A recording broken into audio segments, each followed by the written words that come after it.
orbit around the sun. It can't be a moon orbiting a planet, you see. It can't have broken free from all the space debris.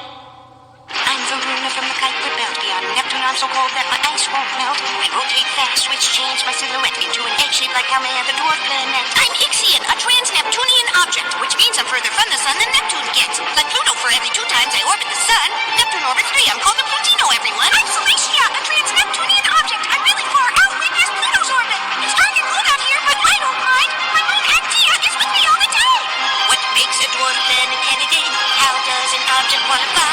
There are so many dwarf planet candidates waiting to see if they're accepted or denied. It must have a near spherical shape, an orbit round the sun that it can't escape. Not a moon, but an independent entity that hasn't broken free from all the space debris.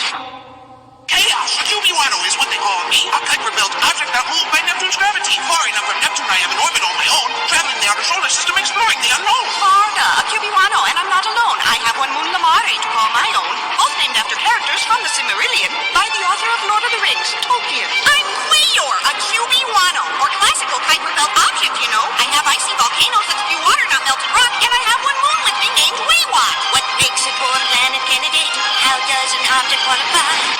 Makes a dwarf planet candidate? What rules do we need to apply? It must have enough mass to be round, that's one. It must have its own orbit around the sun. It can't be a moon orbiting a planet, you see. It can't have broken free from all the space debris.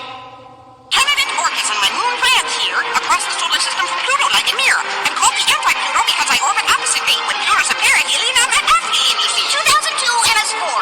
Yep, discovered long ago, but I still don't have a name yet. In the Kuiper Belt, I'm waiting patiently to get an official name. What do you think it should be? I was 2007 or 10, but was renamed. You voted, and Gong Gong is who I became. In the Kuiper Belt, I have a friend with me. My little moon Shanglu keeps me company.